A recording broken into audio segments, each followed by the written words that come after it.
My sister-in-law told everyone I was barren at her baby shower. I announced my own pregnancy with triplets. Throwaway because my SIL is definitely on Reddit. And honestly, after what happened, I wouldn't put it past her to try to track me down. Okay, Reddit, I need your judgment.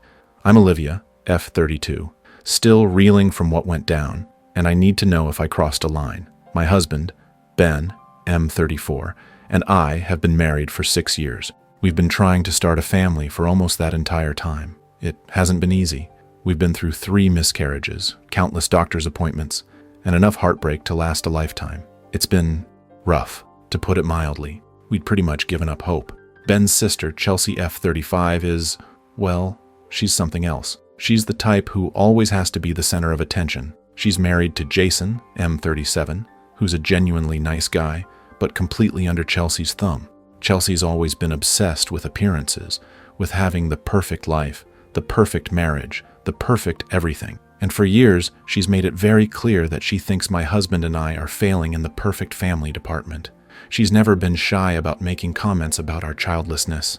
At first, it was subtle, little digs disguised as concern. Oh, you're not getting any younger, Olivia. Maybe you should see a specialist. Or, it must be so nice to have all that free time without kids. I wouldn't know what to do with myself. You know, the kind of passive-aggressive crap that makes your blood boil, but you can't quite call her out on it without looking like the crazy one. But over the years, it got worse. She started openly speculating about our fertility to other family members. I'd hear whispers, catch snippets of conversations. I bet Olivia can't have kids. Maybe they waited too long. Poor Ben, stuck with a barren wife. Yes, she actually used that word. Barren. Like I'm some kind of medieval peasant. I tried to ignore it. I tried to tell myself it was just her insecurity, her need to feel superior, but it hurt. It hurt like hell. Every miscarriage, every negative pregnancy test, every well-meaning but painful question from relatives, it all felt like a reflection of my failure. And Chelsea was there, rubbing salt in the wound, every step of the way. The inciting incident, the thing that really pushed me over the edge, happened about 6 months ago. I received an email from Chelsea. The subject line? Thinking of you. 3 inches I opened it, expecting maybe, I don't know, an apology? A genuine expression of concern. Nope. It was a list of fertility tips. Unsolicited, condescending, and utterly infuriating. Things like, relax and it will happen. Oh, really? Never thought of that.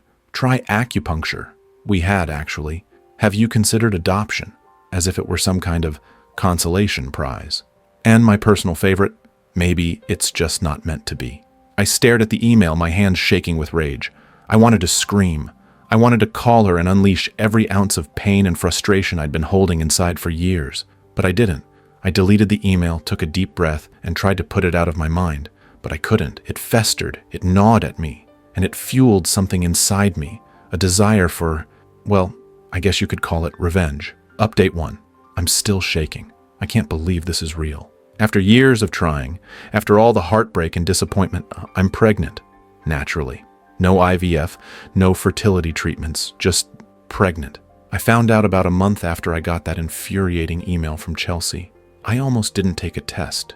I'd been down that road so many times before, seen that single heartbreaking line so many times, that I just couldn't bear the thought of another disappointment. But something felt different this time. A subtle shift in my body, a flicker of hope I couldn't ignore. So I took the test, and there it was. 2 lines, faint, but definitely there. I didn't tell Ben right away. I needed to be sure. I went to the doctor, got a blood test, confirmed pregnant. I was overjoyed, terrified, and, strangely, vindictive. All those years of Chelsea's cruelty, all those snide comments and condescending remarks, they all came flooding back. And I knew I couldn't just let it go. I couldn't just announce my pregnancy like everything was normal. I needed something more. I decided to keep it a secret, from everyone except Ben, of course. I didn't tell my parents, my siblings, my friends, and especially not anyone in Ben's family. I wanted to savor the moment. I wanted to control the narrative, and I admit, I wanted to see the look on Chelsea's face when she found out. The first few weeks were nerve-wracking. Every twinge, every cramp sent a wave of panic through me. I was terrified of losing another baby, but week after week the pregnancy progressed. The doctor confirmed a strong heartbeat. Everything looked good. Then, about 2 weeks ago, I had my first ultrasound. And that's when I got the real shock. Triplets. Not one, not two, but 3 babies. I almost fainted. I mean, seriously? After all this time, after all the struggle, I was suddenly pregnant with triplets? It was overwhelming, unbelievable, and frankly terrifying. But it also felt perfect. Like the universe was finally giving me a chance to get back at Chelsea in the most spectacular way possible. Keeping the secret was hard, especially as I started to show. I had to wear baggy clothes, avoid family gatherings, and come up with elaborate excuses for why I was suddenly so tired all the time. And then, there was the close call. Last week, Ben and I were at his parents' house for dinner. Chelsea and Jason were there, of course. I was about 10 weeks along at that point, and my bump was definitely starting to show. I was in the kitchen, helping my mother-in-law with the dishes, when Chelsea walked in. She looked at me, her eyes narrowed, and said, "You're looking different, Olivia. Have you gained weight?" My heart stopped. I froze, my hands submerged in soapy water. I could feel my face turning red. "Oh, you know," I stammered, trying to sound casual. "Just stress eating. Work's been crazy." She didn't look convinced. She kept staring at my stomach, her expression unreadable. Then, thankfully, Ben walked in, completely oblivious to the tension. He put his arm around me and said, "Honey, you look beautiful. Don't listen to her." Chelsea huffed and rolled her eyes, but she didn't say anything else. That was the moment I knew I couldn't wait much longer. The secret was getting too hard to keep, and the baby shower was just around the corner. Update 2. Okay, Reddit. It's done. The baby shower was yesterday, and, well, it was everything I hoped for and more. First, let me backtrack a little. After that close call at my in-laws' house, I knew I needed to accelerate my plan. I couldn't risk Chelsea finding out before the shower. So I did some digging. I wanted to know if there was any truth to her perfect life facade. And thanks to some discreet questioning of mutual acquaintances, I discovered something interesting. Chelsea and Jason had been trying to get pregnant for years. And they'd been having just as much trouble as we had, if not more. They'd been seeing fertility specialists, undergoing treatments, the whole 9 yards. But Chelsea had kept it all a secret. She'd pretended that they were just waiting for the right time, that they were in no hurry, that it was all easy for them. This information changed everything. It didn't excuse her behavior, not by a long shot, but it did help me understand it. It was all a facade, a desperate attempt to maintain control, to appear perfect even when things were falling apart, and also a lot of jealousy. Armed with this knowledge, I felt strangely empowered. I was no longer just a victim of her cruelty. I was someone who held a secret that could shatter her carefully constructed world. The baby shower was held at a restaurant. Chelsea, of course, had planned the whole thing herself. It was over the top, extravagant, and utterly her. Pink and blue decorations everywhere, a mountain of gifts, a ridiculously expensive cake, the whole 9 yards. I arrived late, deliberately. I wanted to make an entrance. I was wearing a dress that subtly showed off my bump, but nothing too obvious. I wanted to keep them guessing. Chelsea greeted me with a fake smile and a condescending, "Oh, Olivia, you made it." We were starting to think you weren't coming. I just smiled sweetly and said, "Wouldn't miss it for the world, Chelsea." The shower proceeded as expected. Games, gifts, small talk. Chelsea, of course, was the center of attention, basking in the glow of everyone's admiration. She kept making pointed comments about how excited she was to be a mother, how natural it all felt to her, how she couldn't wait to meet her little one. And then it was time for the gifts. Chelsea sat in a large throne-like chair, surrounded by a mountain of beautifully wrapped presents. She opened each one with exaggerated enthusiasm, oohing and eyeing over every onesie, every blanket, every ridiculously expensive baby gadget. And that's when I made my move. I stood up, cleared my throat, and said, "Chelsea, I have one more gift for you." Everyone turned to look at me. I walked over to her, holding a small, flat package wrapped in plain white paper. It looked insignificant compared to the other gifts. "It's not much," I said, "but I thought you might appreciate it." She took the package, her smile faltering slightly. She ripped it open, expecting, I don't know, a gift certificate, a piece of baby jewelry. Instead, she found a framed picture, a sonogram picture. But not just any sonogram picture. This one showed 3 tiny babies. Her face went white, her eyes widened, her jaw dropped. She stared at the picture, then at me, then back at the picture, her expression a mixture of shock, disbelief, and Pure, unadulterated horror. The room was silent. You could hear a pin drop. Then I spoke. My voice was calm, steady, and utterly devoid of emotion. "Surprise, Chelsea," I said. "I'm pregnant. With triplets. The bomb has been dropped. The chaos is about to ensue." The silence in the room stretched on, thick and heavy. Chelsea just stared at the sonogram picture, her face a mask of disbelief. Then slowly her expression crumpled. Her eyes filled with tears. Her lips trembled, and she let out a strangled sob. It wasn't the reaction I expected. I'd anticipated anger, denial, maybe even another outburst. But this was raw, unadulterated pain. For a split second, I felt a pang of something.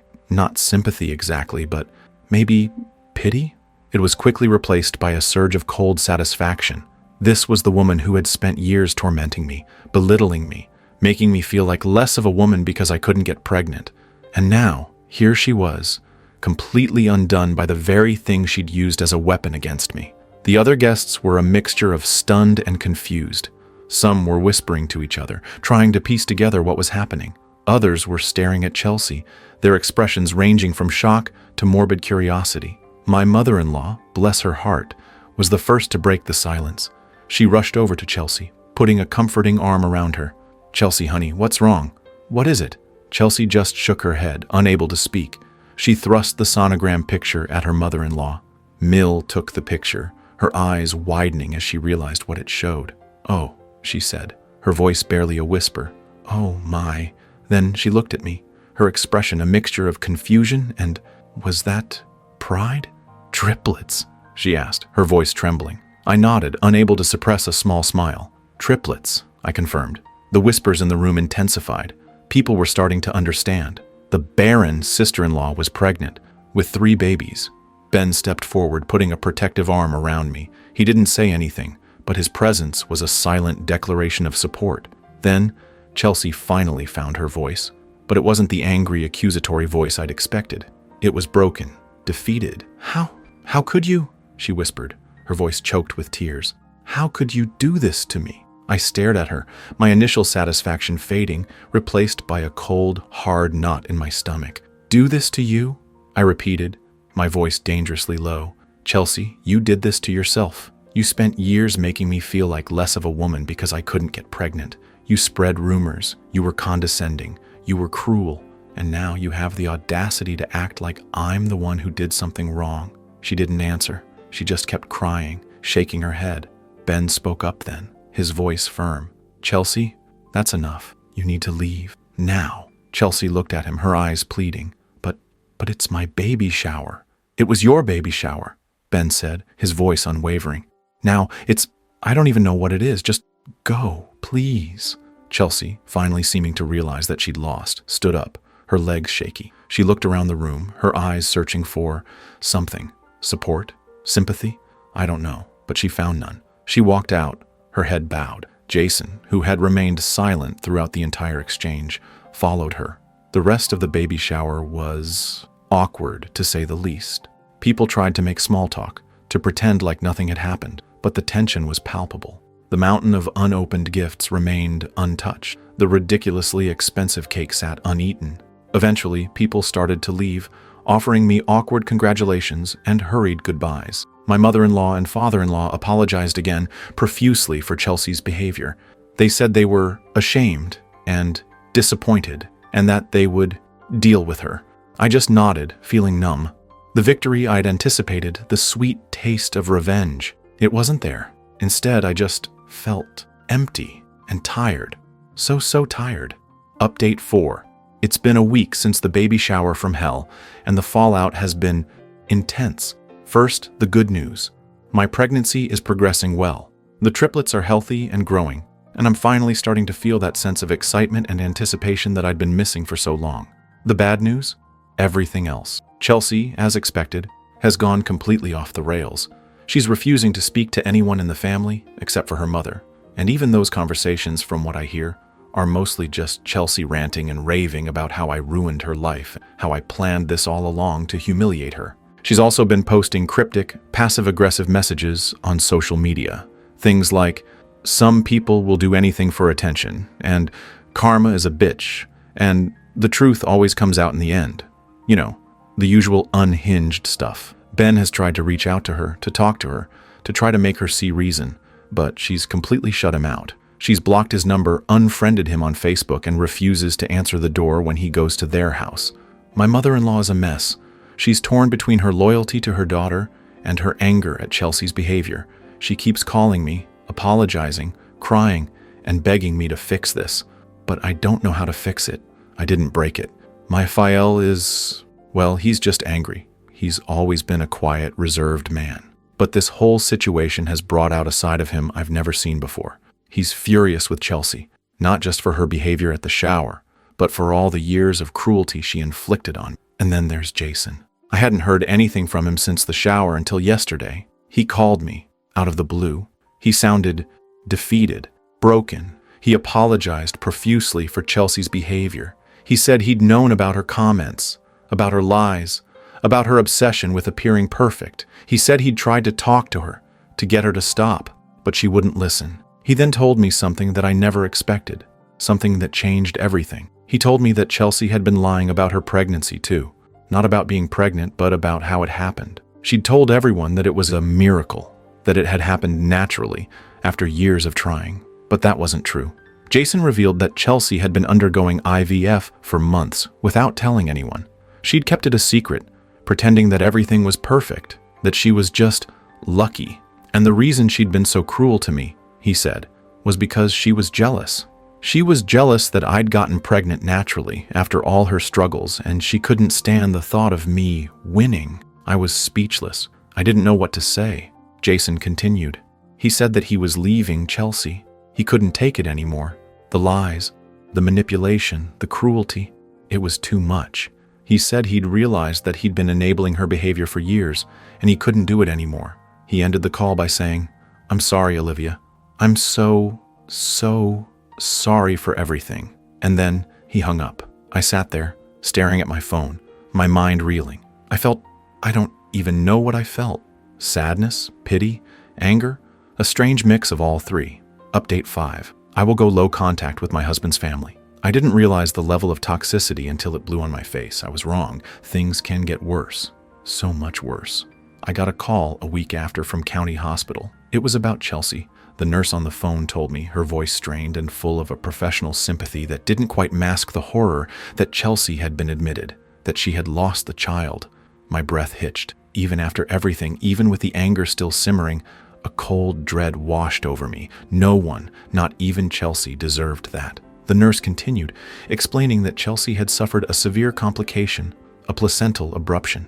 They had tried everything, but the baby hadn't made it. I felt numb. I mumbled something, probably an inappropriate platitude, and hung up. I sat there staring at the wall, the phone still clutched in my hand. Then the guilt hit. It was irrational. I knew it was irrational. I hadn't caused this. I hadn't wished for it. I hadn't wanted it. But the voice in my head, the one that sounded suspiciously like Chelsea, whispered, "This is your fault. You did this." Ben found me like that, hours later, still sitting in the same spot, staring at nothing. He took one look at my face and knew. He didn't ask, just pulled me into a hug, and I broke. I sobbed. I sobbed for the lost child, for the shattered illusion of Chelsea's perfect life, for the years of hurt and anger, and for the twisted, broken part of me that felt responsible. Ben just held me, whispering, "It's not your fault. It's not your fault." The next few days were a blur. The family, what was left of it, fractured even further. My mother-in-law, understandably, was devastated. She called me, not to apologize, not to offer comfort, but to blame. Her voice, raw with grief, accused me of everything, of causing Chelsea too much stress, of flaunting my pregnancy, of somehow willing this tragedy to happen. I didn't argue. I didn't defend myself. I just listened, letting her venom wash over me, feeling numb and empty. My FIL, surprisingly, called me later that day. His voice was quiet, resigned. He apologized for his wife's words, for Chelsea's behavior, for everything. He said he understood if I never wanted to speak to them again. Ben was furious with his mother, but he also understood her grief. He tried to mediate, to reason with her, but it was useless. She was inconsolable, lost in a sea of pain and blame. And then there was Chelsea. I didn't see her. I didn't want to, but I heard stories. Snippets of information passed through the fractured family grapevine. She was refusing to see anyone except her mother. She was blaming me, of course. But she was also blaming Jason, her husband. She was blaming the doctors, the hospital, the universe. The worst part, the part that made my stomach churn, was that some family members were starting to believe her. Not overtly, not publicly, but in whispers, in sideways glances, in the way they avoided my eyes. The perfect family, the one Chelsea had so desperately tried to maintain, had imploded. And I, the barren sister-in-law, was somehow the villain. I know it's their coping mechanism.